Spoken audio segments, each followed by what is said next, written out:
제가 섬기는 숭의 교회는 1917년도에 내리교회, 한국 최초의 교회 내리교회에서 김나열 권사님이 기도처로 시작을 하게 되었습니다. 그래서 지금은 106년 된 교회, 저희 할아버님이 15대 목사님, 저희 아버지가 부친이 16대, 제가 17대 목사로 지금 이제 사역을 하고 있습니다. 제 아들이 지금 감리교 신학대학을 다니고 있기 때문에 만약에 그 아들이 목사가 되면 이제 5대째 내려오는 가정의 목회자가 되는 거죠. 우리 은혜교회 성도님들도 이선목 목사를 기억하면서 또 함께 기도해 주실 줄로 믿습니다. 저희 아버님은 한 35년, 40년 부흥회를 다니시면서 늘 외쳤던 말씀이 오늘 에베소서 5장 18절에 있는 말씀처럼 성령 충만을 받으라, 이렇게 말씀하셨습니다. 근데 여러분 잘 아시는 대로 성령님은 인격이시기 때문에 우리가 주고 받는 그러한 존재는 아니시잖아요. 그래서 오늘 이 해석을 잘 보면 사실은 성령 충만을 받으라 라고 말씀하셨고, 사도행전 2장 4절에도 그들이 다 성령의 충만함을 받았다 이렇게 말씀하지만, 사실 그 의미는 그들이 다 성령 충만했다, 그들의 영적인 상태를 말씀하고 있는 거예요. 6학년이 됐는데 저희 어머니가 또 저희 조부 되시는 이성애 목사님이 선목이 너도 성령 받아야 돼, 성령 받아야 된다, 선목아 성령 받아야 돼, 이렇게 늘 말씀하셨어요. 근데 제가 그 당시에는 그 말씀이 무슨 말씀인지 잘 몰랐어요. 그러다 1년 뒤에 중학교 1학년이 됐는데 중고등부를 위한 청소년 부흥회가 우리 교회에서 열렸습니다. 그때 오신 강사 목사님께서 앞으로 주의종 목사님이 될 사람들 전부 다 앞으로 나오라고 말씀하셨어요. 근데 저는 어렸을 때부터 아버지도 할아버지도 증조 할아버지도 목사님이셨기 때문에 저도 목사가 돼야지라고 생각했어요. 근데 어떤 사명감과 소명 때문에 목사가 되려고 했던 것이 아니라 그냥 어렸을 때부터 저는 그냥 목사가 되는 것이 저의 그냥 생각이었던 것 같아요.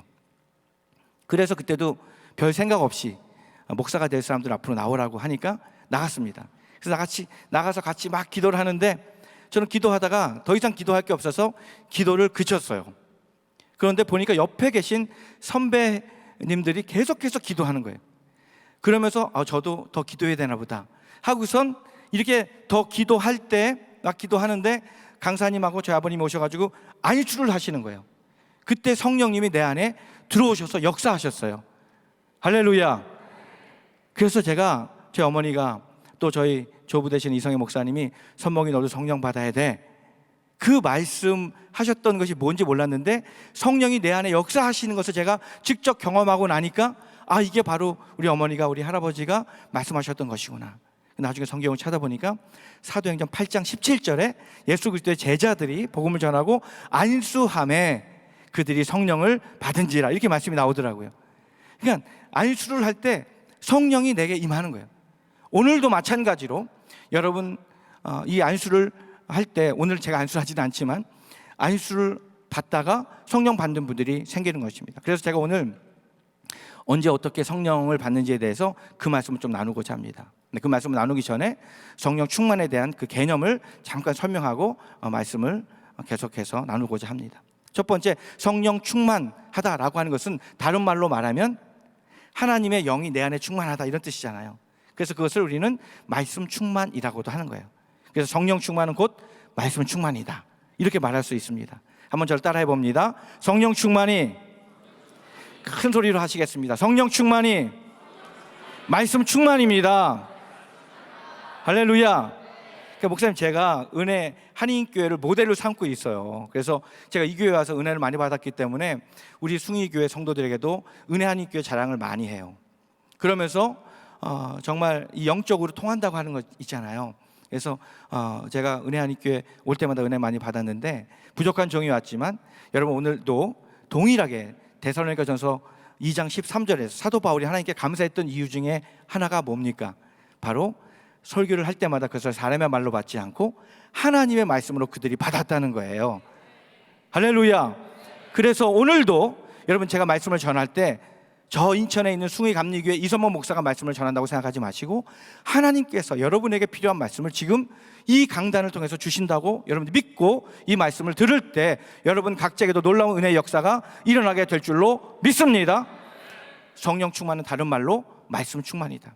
그래서 우리 은혜교회 성도들이 지금까지도 정말 하나님의 말씀을 사모하고 또 기록된 이 하나님의 말씀을 열심히 읽어오셨지만 앞으로 더 이 말씀을 사모하고 이 말씀을 더 많이 읽고 듣고 묵상하고 또 이 말씀을 지켜 행함으로 날마다 하나님 나라 가는 그날까지 성령 충만한 삶을 사시기를 우리 주 예수님 이름으로 간절히 축원합니다. 오른손 다 들고 큰 소리로 아멘. 그때 우리 목사님 부흥회 17년 전에 오셔가지고 16년 전인가 17년에 오셔가지고 여기서 여기까지 아멘 올라가는데 뭐 금방 올라가는 사람도 있지만 1년 걸린 사람도 있고 5년 걸린 사람도 있고 평생 이게 안 올라가는 사람도 있다고 해요. 제가 아직까지 보지 못했어요. 여기서는 여러분 오른손 들고 또 우리가 큰 소리로 아멘 할 때는 우리 하나님께서 우리에게 주신 그 고린도전서의 말씀처럼 아멘하여 예가 되나니 라고 말씀하셨잖아요. 그래서 말씀을 아멘으로 받다가 여러분 병도 고침받고 믿으시면 아멘, 문제도 해결받고 여러분 가지고 있는 여러 가지 걱정과 근심과 염려가 떠나가는 이런 역사가 여러분 가운데 일어나기를 주님의 이름으로 간절히 축원합니다. 성령 충만이 곧 말씀 충만이다. 그러니까 말씀으로 내 안에 하나님의 영으로 가득 채워야 되는 거예요. 그것이 성령 충만한 상태다. 두 번째는 성령의 지배하심 가운데 사는 사람들이에요. 성령의 지배하심. 한국은 헌법이 있어요. 미국도 법이 있습니다. 법의 지배를 받아요. 운전을 하는데 법대로 운전 안 하면 여러분 결국에는 티켓 먹든지 또 불법이 되는 거죠. 그런데 하나님의 사람들, 성령 충만한 사람들은 성령님의 지시, 성령님의 인도하심 가운데 살아가는 자들을 말하는 거예요. 그래서 성령님께서 우리에게 서로 사랑하라, 내가 너희를 사랑한 것처럼 너희도 서로 사랑하라 말씀하실 때 아멘하고, 나는 사랑할 수 없는 존재고 나는 용서할 수 없는 존재지만 말씀에 의지해서 사랑하는 거예요. 그때 성령께서 파라클레토스 대신 내 옆에서 나 안에서 역사하시는 성령께서 우리를 인도하셔서 성령님의 은혜를 경험하는 우리 모두가 되는 것입니다. 이렇게 성령님의 지배하심 가운데 살아가는 자들을 향해서 우리가 성령 충만하다라고 말하는 것입니다. 그래서 우리 모든 성도들은요, 날마다 성령 충만해야 돼요. 제가 중학교 1학년 때 이렇게 성령의 은혜를 경험했잖아요. 그리고 정말 예수님이 나의 구주가 되시고 그분이 하나님의 아들 되심을, 그가 그리스도이시고 메시아 되심을 저는 그때 아주 확실하게 알았고 그때부터 한 번도 지금까지 변하지 않았어요. 그러나 나의 삶을 볼 때는 죄 가운데 넘어지기도 했고 낙심하기도 하고 절망하기도 했습니다. 여러분도 그렇지 않습니까? 예수 믿고 구원받은 기쁨이 너무 커요. 특히 이제 그 당시에 저쪽 옆에 있는 그 예배당 아까 목사님이 소개시켜 주셨는데, 제가 이제 부흥에 오거나 금요일에 오면 부목사님들이, 우리 교회도 부목사님들이 제법 많은데 제가 항상 은혜교회 부목사님들 예를 들어요. 그래서 너무 잘 웃어요. 여기는 너무 가식적으로 웃는지 몰라도 너무 잘 웃어요. 웃으면서 이렇게 좀 그렇게 좀 해라. 근데 이거는 여러분 제가 아무리 얘기해도 안 돼. 와서 직접 봐야 되는 거잖아요. 이거는. 그리고 내 안에 기쁨이 있어야 돼. 지금 여러분 부활절 이후 초대교회는 성령 강림절이 이번 주잖아요. 50일 동안 기쁨의 50일이라는 절기를 초대교회 때는 지켜왔어요. 그래서 제가 어떤 책을 보다가 알게 돼서 제가 수년 전부터 우리 교회는 기쁨의 50일을 선포하고 부활하신 예수님 때문에 우리 기뻐하자라고 선포하고 믿음으로 기쁨의 삶을 살자고 해요. 그래도 예수 믿고 구원받은 성도들임에도 불구하고, 구원받았음에도 불구하고 사실 그 얼굴들을 보면 그렇게 기쁘지 않은 듯한 그런 얼굴들이 많이 보여집니다. 그래서 이게 모신 강사님들 보면 항상 성도님들과 함께 인사 나누면서 우리 웃으면서 은혜 받읍시다, 웃으면서 은혜 받읍시다 이렇게 하잖아요. 한국에는 대표적인 교회가, 한 교회가 저 춘천에 가면 뭐 교회가 있는데 그 교회 성도들은요 표정이 진짜 이거는 막 너무 기가 막힌 거예요. 그래서 저기 크리스천 어셈블리의 타미 워커라고 하는 그 찬양 예배 인도자가 팀들과 함께 쭉 전국 투어를 하면서 그 교회를 갔는데 성도들의 표정이 너무나 밝고 기뻐하는 그런 표정이라 연주하다 말고 뭐라고 얘기했냐면, 잠깐 제가 여러분 실례지만 여러분의 얼굴 그 모습을 사진을 찍어도 되겠냐고 하고 사진을 찍어 갈 정도였어요.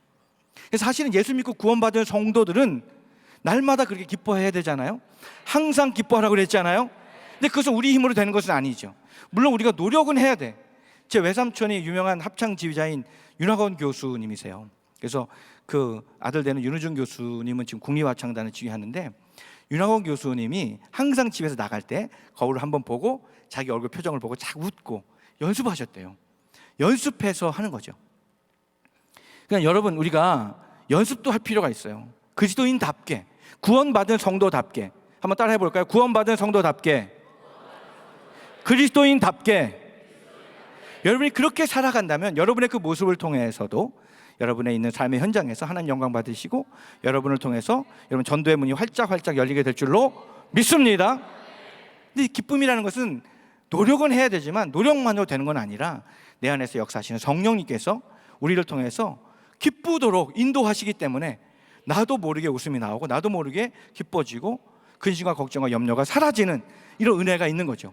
오늘 밤 이 말씀을 들으면서 여러분에게 이러한 역사가 일어나게 되기를 우리 주 예수님의 이름으로 간절히 축원합니다. 축원합니다. 이거 보세요. 제가 아까 손 들자고 했는데도 안 드는 분들 있잖아요. 근데 안 든다고 천국 못 가는 거 아니니까 여러분들 편안하게 하시고 그러면서도 은혜 받으시기를 간절히 바랍니다. 세 번째 성령 충만의 특징 중에 하나는 ing, 계속된다는 거예요. 중학교 1학년 때 부흥회 때 은혜 받았어요. 그렇다면 지금까지 하루도 빠짐없이 매일매일 성령 충만했느냐? 그렇지 못했어요. 아까도 말씀드린 것처럼 낙심하기도 하고 절망하기도 하고 실망하기도 하고 넘어지고 쓰러진 적도 있었습니다. 그렇기 때문에 우리가 성령 충만을 사모해야 돼. 얼마나 사모해야 되느냐? 시편 42편 1절을 보니까 사슴이 시냇물을 찾아 헤매이듯이 내 영혼이 주를 찾기에 갈급하나이다 라고 말했습니다. 그 사슴이 어떤 사슴입니까? 목마른 사슴이에요. 여러분, 저 중동에는요 이 사막이잖아요. 사막이 많잖아요. 그래서 이 사막에서 이 사막으로 갈 때는 상단이 이렇게 그 상단을 꾸리면서 낙타에다 짐을 싣고 갈 때 꼭 데리고 가는 동물 중에 하나가 사슴이라는 거예요. 왜냐하면 이 사슴이 물 냄새를 제일 잘 맡는데요. 그래서 이 상단이 쭉 낙타에다 짐을 싣고 가다가 모래바람이 불고 폭풍이 불어서 낙타도 거품을 물고 쓰러질 때 어떻게 하냐면 상단의 상주가 이 사슴을 탁 풀어온대요. 그럼 사슴이 물 냄새를 맡고 달려가는 거예요. 너무 목이 마른 나머지 달려가요. 그러면 그 상단은 그 사슴의 발자국을 따라서 가면 어김없이 오아시스가 나온다는 거예요. 그래서 그 오아시스에 가보면 이 목마른 사슴이 너무 목이 마른 나머지 달려가가지고 물만 먹어야 되는데 너무 달려가가지고 갈증이 나니까 가지고 고개를 갖다 쳐박는데 그 밑에 그 물이 있으니까 진흙같이 되어져 있는 거죠. 그래서 물만 먹으면 좋은데 훅 하고 집어넣다가 고개가 쑥 들어가. 그래서 빼지 못해서 죽어있는 사슴들이 많이 발견된다는 거예요. 그래서 시편 42편의 기자가 이것을 보고서 사슴이 시냇물을 찾아 헤매이듯이, 얼마나 목이 마릅니까? 여러분, 오늘 이 자리에 올 때도 이렇게 목마른 사슴처럼 그 영혼의 갈증을 채우기 위해서 말씀을 듣고 싶어서 하나님을 만나고 싶은 그 마음, 그 영적인 갈급함을 가지고 목마름을 가지고 여러분 예배에 찾아오시기를 주님의 이름으로 간절히 축원합니다. 그렇게 준비하고 오는 분들하고 오늘도 금요일이니까 아유 또 가야 되네, 시간 다 됐네, 갈까 말까 고민하다가 여러분 오는 분들도 있어요. 그런 분들도 괜찮아요. 이번 주 이제 5월 28일이 주일이지만 사실 5월 24일 1738년 5월 24일 날 그때 감리교회 창시자가 되는 존 웨슬리 목사님이 모라비안 교도들에게 영향을 받고 그들의 초청을 받고 저 런던의 올드스게이트가에 있는 그 교회에 수요일 저녁 8시 예배에 가게 돼요. 근데 그때는 몸이 아프고 이분이 몸이 약했어요. 비도 오고 갈까 말까 하다가 와가지고 오긴 왔어. 저 뒤에 앉아있어. 근데 그 앞에서 어떤 성도님이 마틴 루터가 주석한 로마서 서문을 읽었어요. 그냥 설교도 아니고 그냥 읽어 나가는데 저 뒤에 앉아있던 존 웨슬리에게 성령이 임했어요. 할렐루야. 그러니까 말씀을 듣다가 성령이 임하는 거죠. 이게 너무 귀한 거예요. 여러분, 살아있는 하나님의 말씀, 기록된 이 하나님의 말씀을 더 사랑하고 사모하는 우리 모든 성도들이 되시기를 간절히 축원합니다. 지난 주에는 제가 뉴욕에 있었는데 뉴욕에 갔다가 그 GNM이라고 하는 미니스트리 공동체 성경 얘기 들어보셨죠? 그래서 거기 사무실에도 제가 갔어요. 그래서 그 본부에서는 전 세계 특별히 한국 성도들에게 이 성경을 읽는데 어떻게 읽어야 되느냐, 공동체가 같이 읽어야 된다는 거예요. 여기는 구역이라고 하나요, 목사님? 뭐 셀, 뭐 이런 목장 이런 거 하잖아요. 네? 가정교회라고 하잖아요. 감리교회는 속회예요. 그래서 전 속회를 어떻게 해석했냐면 하나님께 속한 사람들의 모임 이렇게 했어요. 하나님께 속한 모임, 사람들의 모임. 아무도 여기는 아멘을 안 하시는데 그래서 저는 하나님께 속한 사람들이니까 모이면 예배드리잖아요. 그리고 말씀을 같이 읽고 은혜 나누고 저 그렇게 했으면 좋겠다 이렇게 하는데 사실은 요즘에 이 소그룹 모임들이 잘 되고 있진 않아요. 그래도 열심히 하려고 노력은 하고 있어요. 근데 이 성경이 사실은 이게 편집이 된 거잖아요. 그래서 여러 기자들이 여기다 기록했고 그리고 시대를 뛰어넘어서 1500년, 1600년 동안에 쓰여진 것을 모아서 이것이 오늘날의 성경으로 편찬이 된 거잖아요. 이 편찬이 될 때 어떤 의도로 편찬이 됐냐면 같이 공동체가 모여서 오늘 같이 모여서 한 분이 나와서 성경을 낭독하면 이것을 성도들이 듣는 거죠. 그래서 고든 코넬의 설교학 교수인 제프리 아서스라고 하는 그 교수님이 오셔서 그 책을 쓰시고 얘기할 때 성경은 혼자 읽으라고 쓰여진 책이 아니고 같이 공동체가 읽으라고 쓰여진, 낭독하고 우리는 듣고 읽으라고 이렇게 쓰여진 책이다. 그 얘기를 하셨을 때 제가 굉장히 신선한 충격을 받고 노력하고 있어요. 함께 모여서 전 성도가 또는 소그룹이 모여서 성경을 읽어나가죠. 왜? 말씀 듣는 중에 역사하시는 성령님이 계시기 때문에 그렇습니다. 자, 보니까 사도행전 10장 44절에 이렇게 기록이 되어져 있어요. 우리 한번 다 같이 한번 읽어보겠습니다. 베드로가 다 같이 시작. 베드로가 이 말을 할 때에 성령이 말씀 듣는 모든 사람에게 내려오시니. 할렐루야. 누구에게 성령이 내려오셨다고요? 말씀 듣는 모든 사람. 모든 사람이 아니라 그 앞에 뭐가 붙어요? 말씀을 듣는 모든 사람. 왜? 하나님의 말씀은 살아있는 하나님의 생명의 말씀이기 때문에 그렇습니다. 히브리서 4장 12절에도 여러분 하나님의 말씀은 살아있고 할렐루야 활력이 있어 좌우에 날선 어떤 검보다도 예리해서 우리의 혼과 영과 및 관절과 고수를 찔러 쪼개기까지 한다라고 말씀하셨어요. 이 말씀이 우리에게 들어오잖아요. 그럼 우리 안에서 성령의 역사가 일어나는 거예요. 죽었던 사람이 다시 일어나는 역사가 일어나는 겁니다. 나사로야 일어나라 나오라 라고 했을 때 죽었던 나사로가 여러분 그 무덤 밖으로 살아서 나온 것처럼 지금도 이 생명의 말씀을 듣는 자들에게 성령께서 역사하시면 우리의 잘못했던 것들, 우리의 모든 이런 잘못했던 것들을 회개하는 역사가 일어나서 새로운 생명을 얻는 역사가 일어나게 되는 줄로 믿습니다. 이 과정을 보면 그 사도행전 10장 2절에 보면 고넬료라고 하는 사람이 나와요. 이 고넬료라고 하는 사람이 어떤 사람인가 봤더니 그가 경건했대요. 온 지방과 더불어 하나님을 경외했고 백성을 많이 구제하고 하나님께 항상 기도했다. 그 당시 문화권, 지금도 그렇지만 유대인들은 유대인 외에는 구원받지 못한다고 생각했고 특별히 예수님의 제자들 가운데에서도 성령 받는다고 이방인들이 성령 받는다고 생각을 못했던 그런 시대에 이 고넬료가 다른 그리스도인들 통해서 복음을 받아들이고 하나님을 경외하고 항상 기도하는 삶을 살았다는 거죠. 기도했기 때문에 기도하는 가운데 하나님의 음성을 듣고 저 요빠 땅, 지금의 텔아비브라고 하는 그 도시에서 묵고 있는 베드로를 모셔다가 오늘같이 부흥회를 열라는 거예요. 그래서 고넬료가 그의 부하들을 보내요. 갔더니 정말 베드로가 있어요. 베드로가 그 소식을 듣고 고넬료의 집에 곧바로 달려와야 되는데 고민했어. 왜? 고넬료는 이방인 이탈리아 부대의 백부장이었어요.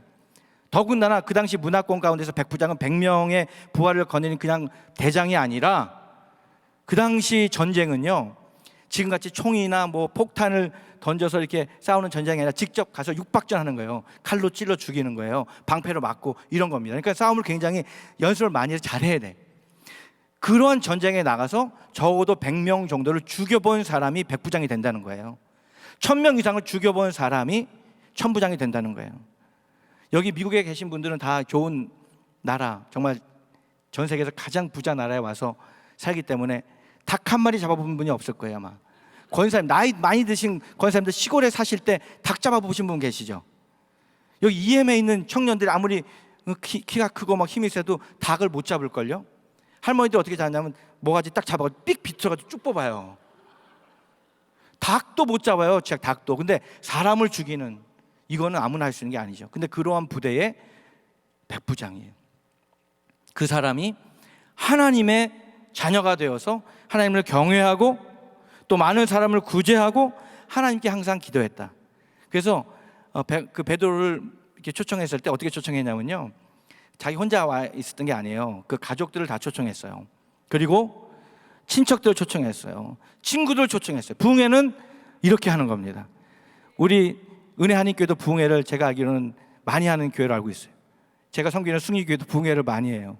처음에 갔더니 부흥회 할 때 헌금이 얼마 나온다, 뭐 얼마나 모여야 된다, 이런 부담이, 프레셔가 많더라고요. 지금은 이제 그런 것들이 이제 어느 정도 내려놨는데 처음에는 그랬어요. 그래서 모이는 게 쉽지 않고, 그래서 저는 부흥회 하고 나면 항상 몸살이 나더라고요. 너무 신경을 쓰다 보니까 몸살이 많이 났어요. 우리 목사님도 많이 힘드셨나요? 머리가 많이 벗겨지셨어요. 그래서 저도 사실은 머리가 많이 벗겨져서 가발을 쓰고 왔는데 잘 모르겠죠.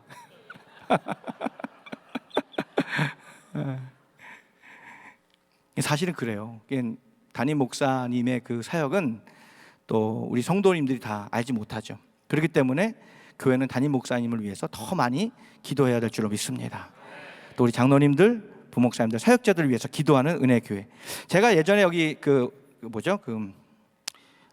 월십 코리아 팀이 왔었어요. 이 교회 말고 저쪽 교회. 그래서 이렇게 찬양을 하고 끝나고 나서 애프터를 하더라고요. 그래서 그때 데니스 같이 가가지고 같이 찬양 사역하는 분들하고 제가 다 이제 선배 후배 되니까 저도 같이 껴서 갔더니 그때 뭘 갖고 왔냐면 CD를 갖고 왔어요. 그래서 10박스를 갖고 왔대요. 이건 뭐 쫙쫙 팔리더라고. 여기는 잘 팔리더라고. 성도님들이 그냥 선교한다면 자기들이 다 하신다는, 그런 제가 지금 좋은 그런 이미지를 갖고 있어요. 근데 이제 그 찬양 인도하셨던 전도사님이, 그분이 풀타임 전도사님이 아니고 자기 잡이 있고 찬양 예배를 인도하시는 분이시더라고요. 여기서. 근데 이제 같이 이제 그 애프터를 하면서 이제 식사를 간단하게 하면서 오늘 그 오신 김석균 그때 전도사님, 그때 지금 목사님 되셨지만 뭐라고 얘기하시냐면, 전도사님 우리 교회 CD 다 팔렸죠? 이러더라고요. 다 팔렸지. 다 팔렸는데 이 밑에 가려놨던 건 못 팔린 거예요. 없는 줄 알고. 그래가지고는 다 팔은 줄 알았더니 한 박스가 남아있다고. 그러니까 그 전도사님이 어떻게 하냐면요, 그건 제가 다 사겠습니다 이러더라고. 그래가지고 수표를 딱 써가지고 딱 주더라고요. 제가 그거 보면서, 제가 한국에서 집회할 때마다 그 얘기 계속 합니다. 은혜교회는 그런 교회라고. 다 그런 건 아니지만 그분이 축복을 받았기 때문에 그렇게 하시는 거죠. 여러분도 이 땅에 살면서 정말 첫 번째 먼저 하나님의 나라와 의를 구하는, 그러한 정말 하나님만을 사랑하고 예수님 한 분이면 충분합니다, 예수님 한 분이면 만족합니다 라고 하는 삶을 먼저 사셔야 되고, 그리고 그 삶 이후에 이 땅에서 또 필요한 하나님께서 주시는 이 복도 받아 누리시기를 주님의 이름으로 간절히 축원합니다. 축원합니다. 그래서 이 고넬료 가정에 이렇게 베드로가 와서 복음을 전했어요. 어떤 말씀이냐? 여러분, 이 땅 가운데 오셔서 십자가에서 죽으신 그 예수님이 바로 하나님의 아들이시고, 하나님의 아들이시고, 그가 바로 우리가 지금까지 기다렸던 메시아 그리스도다. 그가 십자가에서 우리의 죄를 담당하시고 죽으셨지만 약속의 말씀대로 3일 만에 부활하셨고, 할렐루야, 그리고 승천하셨다 라고 하는 이 말씀을 전할 때 그 말씀을 듣고 있던 모든 사람에게 성령이 임했다는 거예요. 할렐루야. 그래서 이 하나님의 말씀을 읽고 듣고 지켜 행하는 일에 최선을 다하는 은혜교회가 되시기를 주님의 이름으로 간절히 축원합니다. 다 오른손 한번 다 들어보세요. 다 같이 큰 소리로 아멘. 두 번째는요, 언제 성령이 임했는가 봤더니 누가복음 11장 13절 말씀 한번 같이 보겠습니다. 누가복음 11장 13절. 너희가 악할지라도, 시작, 너희가 악할지라도 좋은 것을 자식에게 줄 알거든 하물며 너희 천부께서 구하는 자에게 성령을 주시지 않겠느냐 하시니라. 아멘. 누구에게 성령 주신다고요? 구하는 자에게, 기도하는 자에게. 오늘도 우리가 이 말씀 듣고 이제 함께 기도할 때 특별히 성령님 내 안에 오셔서 나를 주장해 주시고 나를 인도해 주시고, 할렐루야, 또 나를 지배해 달라고 기도하셔야 됩니다. 그럴 때 성령님 내 안에 오시는 거죠. 성령님 인격이시기 때문에 여러분이 초대하지 않으면 못 오세요. 특별히 미국 문화는 초대 문화가 있잖아요. 초대 안 했는데 가지도 않지만 초대 안 했는데 오면 좀 뭔가 좀 이상하잖아요. 근데 우리 성령님은 너무 정확하셔서 여러분이 그 마음으로 성령님을 정말 이렇게 간절하게 초대하지 않으면 우리 성령님이 절대로 오시지 못하세요. 하나님이 전지전능하셔서 모든 것을 다 하시고 가능하신 분이지만 못하시는 것은 여러분의 마음을 건드리진 않으세요. 예를 들어서 여러분이 이렇게 마음의 문을 여는 거 있잖아요. 요한계시록에 보니까 볼지어다 내가 문 밖에 서서 문을 두드리노니 누구든지 내 음성을 듣고 문을 열면 안 돼. 누가 문을 여는 거예요? 하나님께서 열어주실 수 있지만 그 마음의 문은 내가 여는 거예요. 결단을 누가 하는 겁니까? 하나님이 도와주시지만 내가 하는 거예요, 내가. 그러니까 그 마음의 문제는 하나님이 건드리지 않으신다는 거지. 그러니까 그 책임은 내가 지는 거예요. 여러분이 하는 행동의 책임은 내가 지는 겁니다. 여러분이 좋은 것을 선택하면 좋은 열매를 맺고, 여러분이 나쁜 것을 선택하면 결국에는 나쁜 열매 맺는 거예요. 그것을 한마디로 저주받는다고 하는 거예요. 여러분, 축복된 삶을 살려면 하나님이 우리에게 요구하시는 좋은 것을 택하셔야 됩니다. 좋은 것을 우리에게 줄 줄 알거든, 자녀에게 줄 줄 알거든, 하물며 하늘 아버지께서 우리에게 구하는 자에게 성령을 주시지 않겠느냐, 이렇게 말씀하신 거예요. 그러니까 여러분이 성령님 내 안에 오셔서 나를 주관하시고 나를 인도해 주시고 나를 지배하셔서 내가 성령님의 은혜 가운데 살 수 있도록 주님 역사해 주세요, 이렇게 하셔야 성령님이 내 안에 오셔서 좌정하시고 나를 인도해 주실 줄로 믿습니다. 기도하는 자에게 역사가 나타난다라고 하는 것이죠. 세 번째는 보니까 순종하는 자에게 역사하세요. 사도행전 5장 32절 말씀이에요. 같이 한번 읽어보겠습니다. 우리는, 시작, 우리는 이 일의 증인이요 하나님이 자기를 순종하는 자의 사람들에게 주신 성령도 그러하니라 하더라. 누구에게 성령 주신다고요? 순종하는 자에게, 하나님의 말씀에 순종하는 사람들에게 성령을 주신다고 그랬어요. 우리 감리교회 좋은 선배 목사님 중에 한 분이 유기성 목사님이라는 분이 계세요. 유튜브 들어가시면 많이 보실 수 있는데, 그분하고 저하고 제자 훈련을, 이제 그 예수님의 사람 이 제자 훈련을 제가 많이 배우고, 또 우리 교회에서도 지금도 계속 하고 있어요. 지금 벌써 10년 이상 하고 있어요. 우리 교회 붕에도 많이 오시고.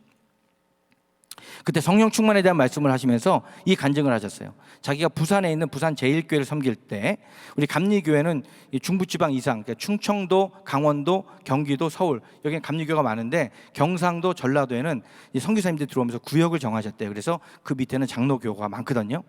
그래서 이제 부산에는 감리교회가 있긴 있지만 그렇게 큰 교회가 없었어요. 근데 유기성 목사님 섬기는 교회가 제일 그래도 감리교 중에서 부흥을 해서 1000명을 제일 먼저 넘었어요. 감리교 전체에서 1000명이 제일 먼저 넘었던 교회, 우리 숭이교회가, 제가 70년대 초반에 우리 숭이교회가 1000명이 넘고 속회가 3000속이 넘어서 정말 감리교회를 대표하는 교회가 됐었죠. 그래서 그 유기성 목사님께서는 매 주일마다 주일 11시 예배를 드리고 밥을 먹고 전 성도가 다 전도를 나갔대요. 여기 미국 같은 데는 전도 나기가 좀 쉽진 않죠. 한인 마켓이나 이런 데 가서 전도하시고 또 관계 전도하시고. 그런데 요즘에도 축호 전도, 또 밖에서 이렇게 막 이렇게 거리 전도 하는지는 모르겠어요. 근데 그때는 축호 전도가 가능했어요. 그런데 장마철인데 성도들이 이렇게 그 걱정이 되는 거예요. 토요일인데 나 내일 비가 많이 오면 어르신들은 좀 교회 오기가 쉽지 않은데 어떡하지? 걱정이 돼서 기도하고, 그래서 이제 일찍이, 주일 아침 일찍이 교회 앞에 문에 나가서 성도들 오기를 기다렸어요. 근데 한국에 있는 성도님들, 아까도 말씀드렸지만 잘 안 웃으시잖아요. 그거는 그분들이 나빠서 그런 것도 아니고, 그건 제가 볼 적에는 우리나라에 좀 안 좋은 문화인 것 같아요. 집에 가서는 다 웃고 하는데 교회만 들어오면 얼굴을 이러고 있어요. 그러면은 여러분, 여기 서 있는 목사님들 누가 봐도 여러분 다 화난 줄 알아요. 근데 화난 거 아닌 거 저는 알죠. 왜? 저도 그럴 때가 많으니까. 그렇기 때문에 우리는 좀 이 문화 좀 바꿔야 돼. 바꿔서 이렇게 좀 더 잘 웃고, 또 주님의 이름으로 사랑하고 축복하고 칭찬하는 우리 교회가 성도들이 되셔야 될 줄로 믿습니다. 그리스도인답게, 구원받은 자답게 더 많이 웃고 더 많이 칭찬하고, 할렐루야, 더 많이 축복하고, 이렇게 됨으로 말한 대로 여러분, 주님께서 우리가 기도한 거, 말한 거 들은 대로 역사하신다고 하신 것처럼 이런 역사가 일어나야 될 줄로 믿습니다. 근데 그 부산 제일교회도 뭐 똑같죠. 별로 안 웃어. 근데 그날 비가 무진장 오는데 우산 쓰고 와도 비가 다 맞아. 근데도 그분들이 우산을 쓰고 오는데 어쩌면 다 웃으면서 오는지 몰라. 보통 때 같으면 저런 얼굴이 아닌데. 그래서 목사님이 이상하다고 생각했어요. 근데 이제 가까이 와서 목사님께 인사하는데 이렇게 인사하는 거예요. 목사님, 오늘 전도 안 나가죠? 이렇게 인사하는 거예요. 왜냐하면 매 주마다 예배 드리고 그냥 집에 가고 싶은데, 우리 장로님도 그렇잖아요. 집에 그냥 가고 싶잖아요. 솔직히 말해서. 그래 안 그래 장로님들?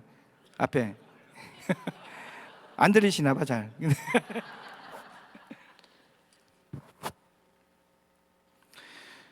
그렇잖아요. 저는 그 얘기를 들을 때 너무 공감했어요. 우리 성도님들이 얼마나 힘들까. 예배 드리고 그냥 집에만 좀 가주게 해주면 자유다 생각하고 할 텐데, 사람은 자유를 구속받았을 때 얼마나 차이가 있는지 아시죠? 예? 근데 전도 나가야 된다는 이 구속함, 이거 있잖아요. 이게 굉장히 사람이 힘들게 하는 거거든요.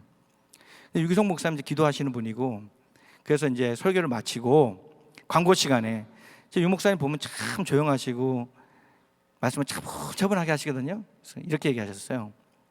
오늘 비도 너무 많이 오고 제 마음도 여러분 오늘 예배 마치면 그냥 집에 가셔서 가족들하고 조용하게 또는 가족들과 좋은 시간을 가지면 너무 좋겠는데, 설교 올라오기 전에 하나님께 기도했더니 하나님께서 그래도 전도 나가라, 이렇게 말씀하셨다는 거예요. 그래도 전도 나가라. 한번 따라 합시다. 그래도 전도 나가라. 누가 말씀하셨어요? 하나님께서 목사님을 통해서 말씀하셨어요. 그때 성도님들도 착해. 나가긴 싫지, 자기는 하고 싶지 않아. 그러나 하나님께서 전도 나가라고 하시니까 이분 그게 나왔지만 그래도 나갔어요. 나갔는데 보통 주일 같으면 날씨가 막 굉장히 쾌차하고 막 날씨가 좋으면 이 사람들이 집에 안 붙어 있어. 근데 그날은 비가 오니까 다 붙어 있네. 그래가지고 문을 두드리면 다 반응을 해주는 거예요. 근데 어디서 누구세요? 그러면 어느 교회에서 나왔습니다. 그러면 문을 안 열어줄 때 또 비가 엄청나게 오는데 왔잖아. 또 한국 사람들은 또 정이 있어요. 그래가지고 문 열어주고 비가 오는데 또 어떻게 오셨어요? 잠깐만 들어오세요. 그래가지고 들어갔어. 들어가니까 또 커피 나와 요구르트 나와 같이 먹고 마시면서, 저도 예전에는 교회 안 다니고 신앙생활 안 했는데 이렇게 또 친구를 통해서 부모님을 통해서 또 형제 자매를 통해서 복음을 듣고 예수 믿고 나니까 너무나 달라지고 정말 삶이 너무 행복해졌다고 이런 간증을 하면서 전도를 한 거예요. 그 가운데 전도되어서 교회로 나온 분들이 있다는 거죠. 이분들이 그렇게 전도를 하고 나서 들어와가지고 목사님께 하시는 말씀이, 목사님 비 올 때 전도 나가야 돼요, 비 올 때 전도 나가야 돼요, 이렇게 하시더라는 거예요. 여기는 무슨 말인지 잘 알아들으시죠? 네네. 그렇게 하시는 거죠. 그러면서 성령 충만은 참으로 놀랍다, 이렇게 얘기하시는 거예요. 이 세상에 있는 모든 일들은요, 원인이 있어야 결과가 있어요. 그죠? 물을 갖다가 여기다 담아야지 물이 들어오는 거지, 물도 안 담았는데 물이 있을 수는 없어요. 뭐든지 노력한 것만큼 노력한 것에 대한 그런 대가, 그런 결과가 나오는 거지. 원인이 있어야 그 결과값이 나오는 거예요. 다시 말해서 누가 전도하느냐, 누가 오늘 같은 금요 성령 집회 오느냐, 성령 받은 사람이 오는 거예요. 성령 충만한 사람이 오는 거예요. 누가 선교하느냐, 성령 충만한 사람이 하는 거예요. 제가 누가 전도합니까? 누가 예배드립니까? 여러분, 그러면 여러분 성령 충만한 사람이야, 이렇게 한번 하셔야 돼요. 자, 누가 선교합니까? 누가 금요 성령 집회에 오십니까? 누가 교회를 위해서 헌신하고 희생합니까? 성령 충만한 사람이 하는 거죠. 성령 충만해야 이것도 할 수 있는 거예요. 그런데 이 영적인 이 원리는 이 육적인 원리하고 좀 달라요. 다르다는 거지. 뭐냐 하면 원인이 있어야 결과가 오는데, 내가 하기 싫어도 여러분 오늘 본문 말씀에 기록한 대로 여러분 하나님의 말씀에 순종하는 사람에게 임하시는 성령님, 다시 말해서 나는 하기 싫어, 난 나가기 싫어, 그러나 주님 나를 위해서 십자가 지어주셨고 나를 위해서 죽으셨기 때문에, 그리고 부활하셨기 때문에 주님이 말씀하신다면 저는 하겠습니다 하고 순종하면, 지금 당장은 성령 충만하지 못한 성도를 할지라도 성령 충만의 역사가 나타나더라 하는 거예요. 그때 제가 너무 은혜 받았어요. 그렇구나. 세상적인 생각, 이 세상에서의 방법은 반드시 원인이 있어야 결과가 있지만, 이 영적인 세계는 말씀에 순종만 해도 역사가 나타나는구나. 말씀을 정리합니다. 어떤 사람에게 성령이 임한다고 그랬습니까? 말씀을 듣는 모든 사람에게 성령이 임하는 겁니다. 말씀 듣는 교회, 말씀 읽는 교회, 말씀을 통해서 역사가 나타나는 우리 은혜의 교회가 되기를 주님의 이름으로 간절히 축원합니다. 두 번째, 기도할 때 성령님께서 역사하신다. 성령님이 임하신다, 라고 했어요. 구하라 주실 것이요, 찾으라 찾을 것이요, 문을 두드리며 열린다고 말씀하셨는데, 구하는 자에게 주님께서 주신다, 찾는 자에게 찾게 하시고 두드리는 자에게 역사하신다 라고 말씀하셨습니다. 그렇기 때문에 성령님 내 안에 오셔서 나를 주장해 주시고 주관해 주시고 나를 이끌어 달라고 여러분 기도하시기를 주님의 이름으로 간절히 축원합니다. 세 번째, 무엇보다도 하나님의 말씀에 순종하는 겁니다. 그러니까 믿음의 역사는 어디까지나 순종을 통해서 나타나는 거지, 여러분 순종하지 않으면 역사가 나타나지 않아요. 말씀을 듣는 거 너무 귀하지만 듣고 순종하지 않으면 역사는 나타나지 않습니다. 그럼 여러분의 삶에 역사가 나타나고 하나님의 은혜를 경험하려면 여러분이 그 발걸음을 옮겨서 홍해를 건넜던 여러분 출애굽한 이스라엘 백성들처럼 몸으로 실천해야 돼요. 실천할 때 성령의 역사가 우리 가운데 나타나는 것이죠. 그래서 지금까지도 정말 놀라운 역사를 경험했던 이 은혜 한인교회가 더욱더 큰 여러분 하나님의 역사를 경험하고 남은 생에 정말 하나님의 영광을 위해서 살아가는 그런 귀한 우리 교회와 성도들이 다 되시기를 우리 주 예수님의 이름으로 간절히 축원합니다. 축원합니다. 축원합니다.